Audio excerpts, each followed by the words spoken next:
bahwa bukti kepemilikan itu adalah sertifikat. Jadi kalau cuma nerima kwitansi ya bukan bukti kepemilikan ya Pak. Resikonya ya pasti resikonya pada pembeli ya Pak. Iya, betul. Ya, betul. Pembeli yang sangat dirugikan. Betul. Yang harus diwaspadai kan kita tidak bisa menjamin bahwa hari ini masih hidup. Jangankan hari ini, 1 jam ke depan, 1 menit ke depan itu kita mau kenapa aja kita nggak bisa jamin, benar nggak Pak? Betul ya, banget. Kan? Iya, untuk teman-teman pembeli rumah ini memang menarik yang Mario dan Bu Ari sharingkan ya. Kalau saya kadang-kadang udah deh mikirinnya tuh bukan how-nya, bukan bagaimana caranya, tapi who. Jadi pada waktu kita tahu kita mau beli rumah aman, tujuannya kan cari rumah aman. Terus mikirin how, bagaimana ya caranya ini, bagaimana caranya ini.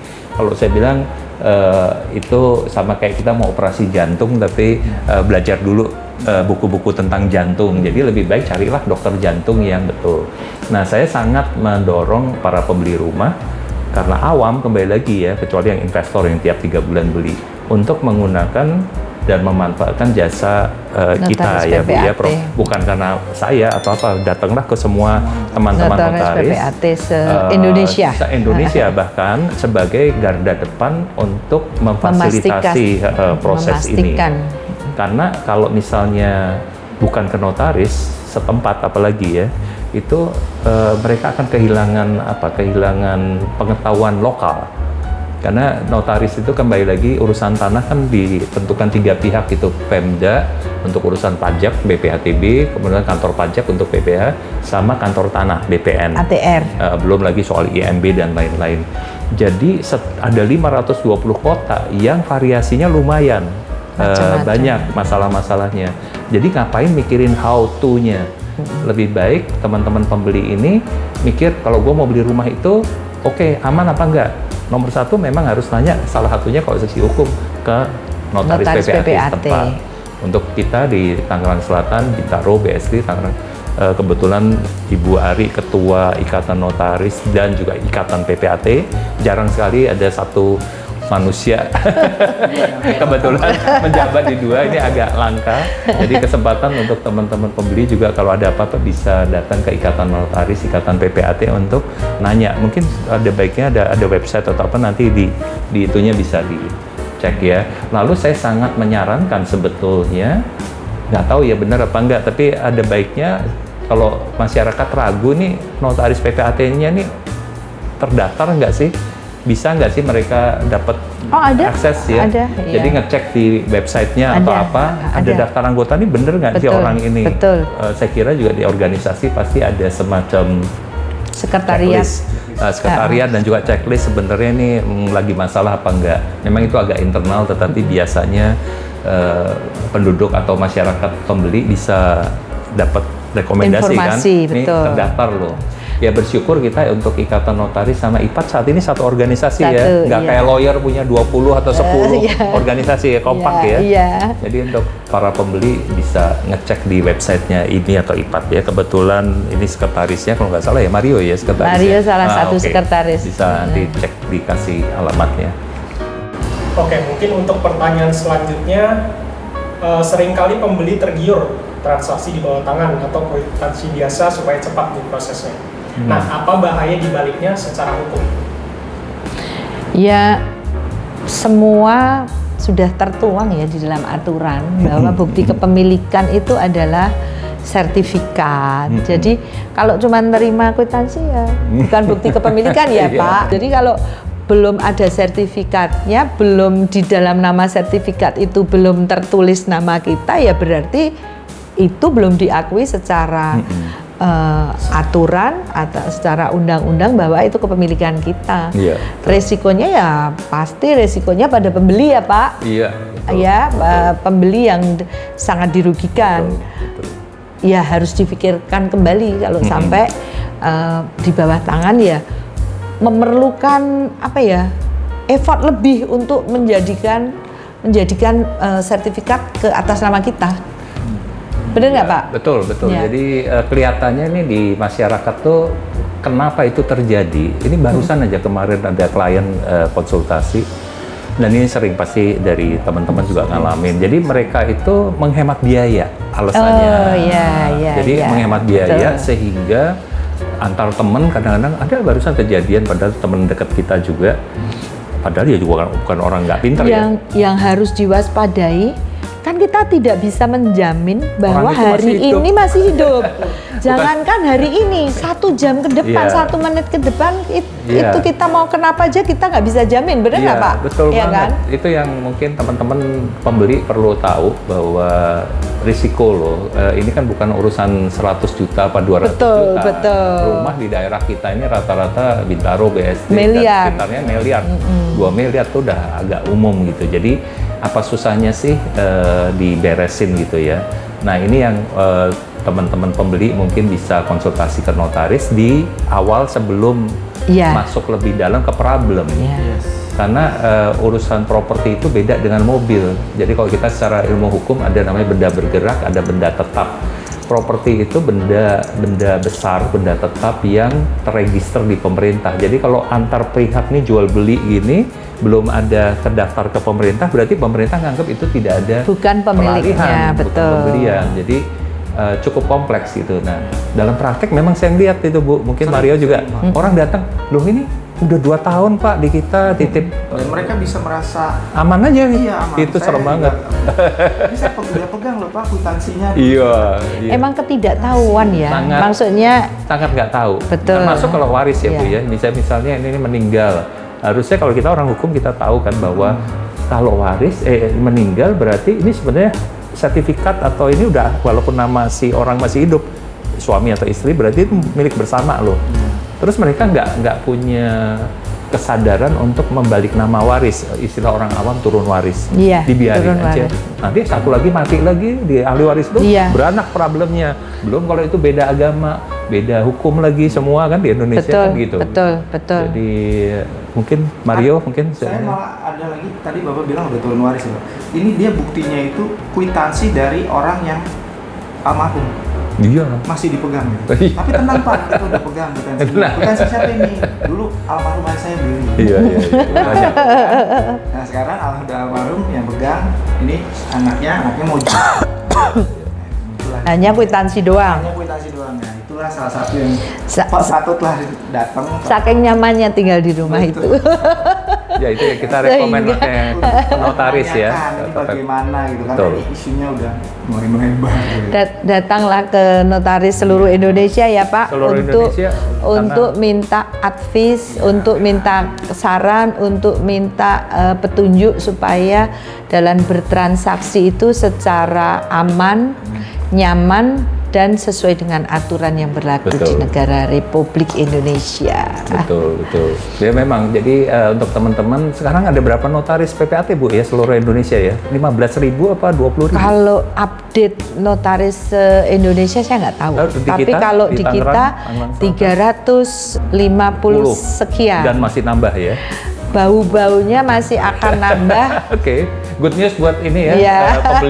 pembeli properti. Jadi kalau dibilang males ketemu orang 300, 300 artinya ada. bisa ya Pak 10 keluarga itu diwakili oleh satu notaris. Ya, walaupun kenyataannya kantor yang buka nggak banyak juga Nggak ya. banyak, Jadi iya. 300 tuh memang. mungkin yang aktif 100 nggak sampai. lebih Oh, Pak, lebih. Oke, lebih. good news. Yang aktif 250-an. lumayan. Nah, ini buat masyarakat, buat pembeli silahkan manfaatkan.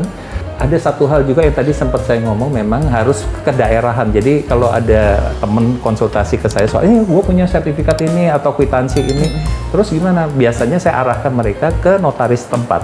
Iya betul. Selalu gitu. Karena berbeda. Seperti di Jogja Pak. Iya itu dia. Di Jogja itu ada namanya Sultan Ground. Iya. Namanya Sultan Ground. Nah, BPN kalau belum mendapat keterangan Dari resmi Sultan. dari keraton bahwa itu bukan Sultan Ground, itu tidak berani beralih. Wow. Tidak berani Dan itu mengalihkan. tipikal Jogja ya Bu ya? Ya memang Khas- begitu. Khas Jogja ya, ya? memang begitu. Memang Jogja kan salah satu daerah istimewa, khusus, daerah istimewa. khusus ya, dan karena sejarah ada perlakuan khusus untuk etnis tertentu tidak Iya. bisa memiliki Iya. tanah di Jogja. Di Jogja, Itu sejarah sih ya. Jadi ada sejarahnya sehingga Sultan Ground itu juga ternyata ya lebar bener ya, memang pemilik Jogja ya Pak. Iya, Jadi iya. ya semua tanahnya ya Punya tanah Sultan ya. punya Sultan. Kalau nggak salah sampai ke pantai ya Bu ya, bahkan ya di Oh iya, sepanjang pantai kalau sepanjang pantai wilayah YIA itu Yogyakarta International Airport, Dekat airport itu. ya itu Pakualaman. Pakualaman. Ya, jadi Yogyakarta International Airport itu tanah milik Pakualaman. Itu memang wilayah pantai selatan itu banyaknya Pakualaman. Tapi kalau wilayah yang Gunung Kidul ke sana Iya. itu kebanyakan Sultan Ground. Iya. Oke Bu, mungkin untuk pertanyaan selanjutnya, kan belakangan ini atau mungkin udah dari dulu sebenarnya lebih banyak penawaran rumah murah, tapi masih inden posisinya. Nah, jaminan hukum sebagai pembeli ini apa sih sebenarnya supaya tidak ditinggalari oleh si developer ini? Bu. Jaminan hukum kalau ngomong masalah rumah inden, yang pertama yang harus diperhatikan adalah mencari developer yang sudah bukan terkenal ya, tapi secara track record kan bisa kelihatan nih developernya nih punya track record seperti apa. Jadi untuk anak-anak muda yang baru mau mempunyai pecah telur satu, ya harus mencari developer yang yang aman lah, yang aman. Kalau menyebutkan nama kayaknya nggak tepat ya. Cluenya itu. Jadi track recordnya gimana? Pasti developer itu punya perjalanan, ya kan? Baik yang review bohongan maupun review beneran, kan kelihatan sekarang kan orang membeli review itu kan banyak sekali ya Pak. Tipnya yaitu harus mencari developer yang bisa dipercaya. Betul. Ya. Kecil belum tentu tidak bisa dipercaya, betul. Besar belum tentu bisa dipercaya, Betul. tapi track record Jelas, aja ya jelas yang harus diinikan. Mungkin ada tambahan dari Mas Mario atau Pak Wen? Ya, Mas Mario dulu. Saya paling nambahin mungkin juga tadi salah satunya bisa datang ke pihak yang terpercaya seperti notaris, karena biasanya nanti dilihat juga dia underlying developmentnya itu apa, pegangnya apa, apakah sudah punya induknya, apakah sudah apa, statusnya sekarang sebenarnya seperti apa gitu. Jadi itu lebih memastikan nantinya, oh iya ini udah tahu arahnya kemana, jadi udah tahu nanti bisa dibeli seperti apa. Kalau gitu. Iya, mungkin saya bisa nambahin kalau soal inden ya, menarik sih. Inden itu pada umumnya saya ngambilnya primary ya, jadi rumah baru dengan developer besar. Jadi dari sisi pembeli, pada waktu mereka mutusin untuk beli, harus lihat faktor risiko kan, ngukur risikonya itu gimana, bahkan mereka nggak tahu kriterianya gimana, tapi kita fokus ke rumah inden ya. Nah rumah inden itu artinya kan janji bahwa rumahnya akan kelar biasanya 2 tahun, 3 tahun. Kalau yang sekarang ini mungkin 2 tahun, karena orang lagi kesulitan cash ya, developernya, jadi dia berusaha untuk bukan kesulitan cash, tapi pembelinya lebih sedikit karena situasi ekonomi. Tapi kebutuhan juga sebenarnya ada. Jadi solusinya mereka janji bahwa ini akan kelar dalam 1,5 tahun, 2 tahun. Nah itu istilah inden, kita mesti samakan persepsinya. Kedua, aman apa enggak? Saya setuju sama Bu Ari. Nomor 1 memang harus lihat track record dari si developer. Tidak tergantung besar. Kadang-kadang besar, developer besar ada yang track recordnya jelek. Dia delaynya bisa 2 kali lipat, janji setahun bisa 3 tahun, bisa 4 tahun. Apalagi kalau lagi ngelewatin masa arung jeram seperti sekarang ya, pandemi atau bakalan kayak kita resesi, itu penting banget gitu loh. Dan banyak korbannya sudah sangat banyak sebetulnya. Tapi untuk developer yang trusted, yang terkenal, terkenal baik, itu cukup reliable, cukup bisa diandalkan. Jadi kalau dia janji 2 tahun, beneran 2 tahun selesai, paling delay ada sedikit. Paling banter mutunya kadang-kadang. Jadi di antara praktisi kita, notaris, agent, kita tahu sebenarnya, oh ini developer ini bagus, suratnya bagus, cuman mutu bangunannya nggak sebagus janjinya. Tapi secara umum yang paling penting nomor 1 surat kan ya, sama lingkungannya udah jadi. Nah terus kalau dari sisi surat, inden itu udah pasti pengikatan Belum. jual beli. PPJB. Nah itu masyarakat awam juga harus tahu. Mereka cuma dengarnya jual beli. Tapi dia nggak tahu bedanya. Kalau developer yang ini terangkan kok Pak. Ya, jadi, Kalau developer yang punya Bonafide. track record yang Iya. bagus menerangkan kenapa belum ada AJB Iya, karena belum pecah atau sertifikat. kenapa harus dengan PPJB gitu. Itu diterangkan dan kami pun juga pasti pada saat membacakan akte juga menerangkan. Iya. Wajib itu hukumnya. Betul. Jadi urutannya kalau dari sisi developer ya, kan ini ngomongin rumah inden ya. Dari sisi developer besar itu urutannya surat pesanan pembelian, habis itu pengikatan jual beli, biasanya bawa PO. tangan semua, baru akte jual beli. Yang di depannya PPAT ya, depan kita ini. Lalu titik paling amannya di mana? Bagi konsumen harus tahu banget bahwa titik aman secara hukum itu pada waktu akte jual beli, PPAT, bukan PPJB. Karena peralihan hukum itu terjadinya pada waktu AJB, akte jual beli PPAT, yang biasanya tuh 2 tahun, setahun, bahkan ada 5 tahun setelah PPJB. Cukup normal gitu di developer gede, developer besar yang trusted ya, yang bisa dipercaya. Nah, ada risiko nggak? Ada. Yang paling simple kalau developernya bangkrut, pilot gitu, itu semua kesedot ke budal kepailitan, jadi masuk ke harta kepailitan, walaupun dia udah lunas. Itu bahayanya di situ kalau belum AJB. Jadi sekarang trennya memang di banyak developer besar, khususnya di sekarang ini, mereka mendorong banget orang supaya AJB secepatnya. Karena sebetulnya ada risetnya juga, karena kalau macet KPR-nya, si developer besar bisa itu, buyback. Developer besar itu akan ditagihnya oleh bank untuk menggaranti si Buyback. orang yang macet Iya, ini, istilah iya. awam Buyback. Tapi sebenarnya itu corporate guarantee. Jadi Subrogasi lah iya, ya Pak. jadi si developernya menjamin ke bank bahwa selama belum akte jual beli, kalau terjadi macet, dia nalangin utangnya si orang itu. Nah, baru abis itu orang itu si developer ngejar ke si bekas pembeli itu untuk bayar utangnya. Yaitu mungkin dari sisi pembeli nggak usah terlalu lihat itu, tapi lebih pada waktu mau inden itu ngecek developer ini track recordnya kayak buat ini oke apa enggak. Kadang-kadang di kita dalam praktek juga ngelihat sebetulnya bank mana yang masuk. Jadi itu salah satu indikator juga.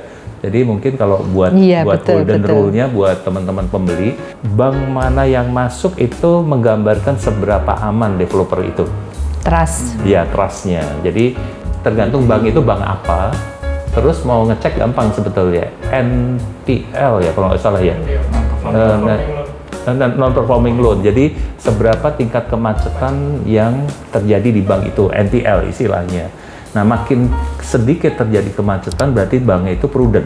Banknya hati-hati. Artinya dia memilih notaris hati-hati, memilih developer kanan hati-hati, bahkan memilih debitur atau pembeli rumah pun hati-hati. Lebih selektif. Selektif banget. Itu jadi semacam benchmark, semacam golden rule untuk pembeli. Sementara itu soal besar apa kecil, secara umum yang kecil lebih bahaya terus terang kalau menurut saya.